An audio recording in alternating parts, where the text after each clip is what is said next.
Hi, welcome back to my channel. My name is Kat, and it has been a hot little minute since I have spoken to you. Anyone else out there who has a young child who drops their naps? It is rough out here, so I am so thankfully looking forward to the holidays when I'll have my husband home to help and more time, and I just wanted to catch you guys up on what I have read this year because these are my favorite videos to film and watch.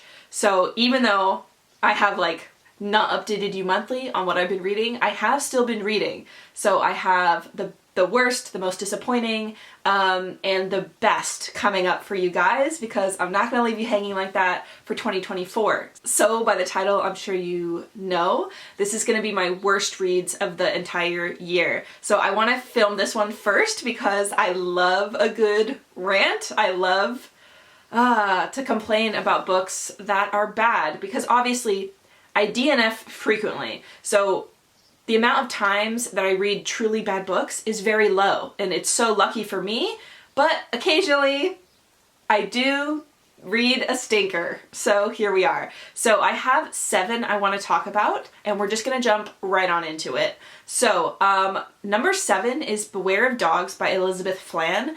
I picked this up for Australian August. So I am American, but I live in Australia, and every August I like to read Australian authors. This was an audiobook I picked up from my library, and it sounds like everything I would like. So a woman has been tricked into going to this isolated island, and there's a manhunt for her, and basically it's a survival story. Sounds fab. I love everything about that. So from the beginning I was pumped. However, the writing style is one of the weirdest I have encountered in recent years. It is so obvious. I wonder if there's a term for it, where the person is literally like, I picked up a rock, and then I sat down, and then I shifted this way, and then I breathed out, and then I did this, and then I did that, and then I did this, and then I did that. I was like, what's going on? This seems like instead of crafting a narrative and, sometimes they're doing actions, sometimes they're talking. Since she's alone, it's internal monologue. But why are we getting a play-by-play of the minutia of her every movement? So I thought it was just super bizarre and really boring. It took the pace of the thriller and turned it down to -100. So ultimately I did DNF this one, and I will probably never read from this author again. Number 6 was another DNF, and this is Lady Venom Takes a Mistress. This one I read trying to find sapphic dark romance reads. I was on a quest to find them this year. I was mildly successful. I did make a video of all the ones I found. I will leave it linked down below, but if you're looking for dark sapphic reads, then it's there for you. Lady Venom Takes a Mistress is about a girl who is going to be married to this awful trash man, and instead of marrying him, when she's approaching the altar, or not the altar, yes, the altar, to get married, she decides instead to take her chances and run into the haunted forest where a witch is known to live who kills people. So she's like, instead of marrying trash, I would rather die, literally. So she runs into the forest, and what do you know? She's not killed. She finds this castle in the woods. It's kind of like Beauty and the Beast, but sapphic, which was great because then people are chasing her and they meet their end by the hands of Lady Venom, and we get into the castle. Lady Venom is of course attuned to snakes, so I love snakes, so I'm like, absolutely, let's go. Tell me why. By, I swear, page 3, they're in insta-love and fucking all over the castle. Why? Why did we ruin a perfectly good plot, a perfectly good premise, and you just completely annihilated it? So, no, that was not good. It's like the train is going, I'm very excited to be on this train, and then the author just completely blew up the track, and we just fell into the abyss. So, no. Alright, now we're getting into books that I did finish. And number 5 is Imaginary Strangers by Minka Kent. And this is so funny to me because this is like a mystery thriller where a mother's child is starting to tell her about this imaginary friend that she has at school. And the mom is really worried that it's someone from her past coming back, like, to basically fuck with her through her child. So I was like, it sounds good. It sounds really tense.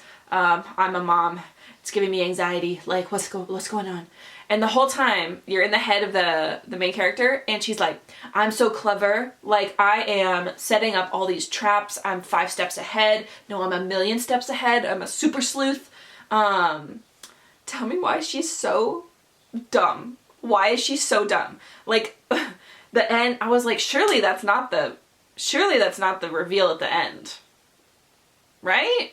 It literally was. Like, it literally was. Like, what I thought it was from when I first heard about it was what it was.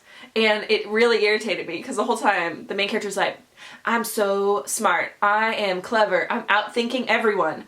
Tell me why she can't see what's literally in front of her face. Like, hello. So I was irritated because they bamboozled me into reading a super boring thriller that I figured out from the beginning. So really don't recommend.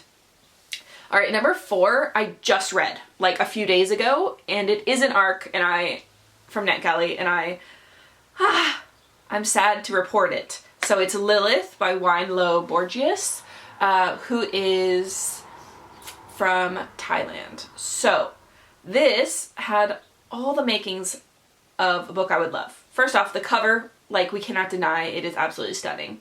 And we are following a sex bot, which it has another name. It has a name called Zek, but it's essentially a sex bot who turns into a murder sex bot. And we are set in this kind of post-apocalyptic world where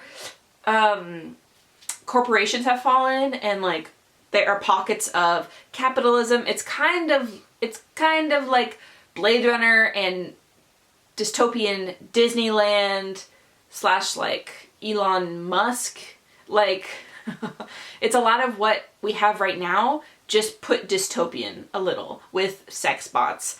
And this is sapphic, and it does have, like, the female sex bot, she has to go on missions to kill high-ranking people so that she's not decommissioned, essentially. What can I say? It is a wild ride. Like, the writing is reminiscent of Jeff Vandermeer or Chuck Palahniuk. So the writing was fine for me, a little overwrought at times, but mostly it was the plot that I had an issue with. Now, don't get me wrong. I love, like, a madcap plot where it's like you're along for the ride and, you know, I don't need to be told everything, but also what I am being told is, like, rape scene after grape scene after grape scene, and it's not something I want to read. And there's a lot of trigger warnings, which, again, I read a lot of dark stuff. Most of it I was fine with, not fine with, because obviously it's awful. But, here we go. Ready? These are the triggers as I wrote them down. Chinese-specific slurs, gore, death, murder, grape, poisoning, forced abortion, miscarriage, castration, amputation of many body parts, funeral pyre, insta-love, impregnation, tons of sex scenes. So when I say, like, gratuitous gore and sex scenes, I mean, like, just completely oversaturated. And I think the problem is that I'm not a gore horror reader. I don't really like splatterpunk. I prefer psychological or, like, more subtle horror. I don't like splatterpunk. So if I had known it was this, I might not have picked it up. But, like, as she's going on these missions, she is infiltrating dystopian Disneyland called Disneyland. And one of the main people in this world that people are trying to procreate with is, I forget the name, but basically it's Elon Musk. And they want his seed to spread in the galaxy, and I was just like, oh, this is not good. So I did give it 2.5 stars, and the reason is because as much as, like, the plot was a mess, there was so much gratuitous nonsense. Like, so many things didn't work. The sapphic elements were sloppy. Like, everything was a mess. It's like watching a car crash you can't look away from. So because it's set in a world that I love a dystopian, okay? And I love gay vibes. So I just couldn't stop reading it. So I did read it, like, all the way to the end. I was like, I want to know what happens. And it wasn't that good in the end, but also couldn't stop reading. So there we go. All right, so the 4 that I've talked about so far are definitely, like, the worst, but I didn't, like, hate them, if that makes sense. Now we're moving into the top 3, and I would say I loathe them with my entire being. So number 3 on this list is Dead of Winter by Darcy Coates. So this was my first Darcy Coates, and I think it shall be my last because, oh, I did not get on with this at all. So this is, like, a bus is going to a remote, like, chalet in the snowy mountains. It gets waylaid. They have to get off the bus, and then they seek shelter at a remote cabin in the woods. There's a snowstorm, and people keep dying. So it is like a closed room, like, who's the killer, and a survival story, and it's isolated. So this had a lot of elements that I really, really love. However, okay, there were 2 things that I really, really, really hated. The first thing, like, from the outset, is like, okay, there's a killer on the loose, right? And you're all in this cabin. So tell me why people keep going outside by themselves and then die. I'm like, okay, I understand if there's some really clever way they're dying, where, like, gas is pumped into the cabin and they're tortured, or, like, they're killed in their sleep in the cabin. If you leave the cabin and you know a murderer is outside, is it not just Darwinism at that point? Like, that you are killed? So it was really hard to feel anything for the characters that are dying when they leave the cabin, because we have established that there is a murderous killer somewhere either in the cabin or outside the cabin, but regardless, people keep dying out there and their heads get put in the trees. Awesome gore, by the way. But it did not redeem the stupidity of the deaths. Anyway, that's point 1. Point 2 is, okay, as things start happening in the beginning, I was like, oh, I bet it's this because of this. I'm not going to say it because it will spoil it. And it was exactly that. Ooh, it's so irritating to me when I can guess how a thriller ends from the very beginning. It is so irritating. So, and there weren't even that many other things for me to either even, like, entertain, because there's so few possibilities. And I'm like, okay. So by the time I got to the end and it's revealed and I'm like, oh, I knew it the whole time. Okay, well, yeah, that was shitty. That was shitty. I want my time back. So I gave it 2 stars, and I don't think I'll be reading Darcy Coates. I just don't think her storytelling is for me. I don't think I will like it. So sorry to all the Coates fans, just don't like. All right, number 2 is one I would also like my time back for.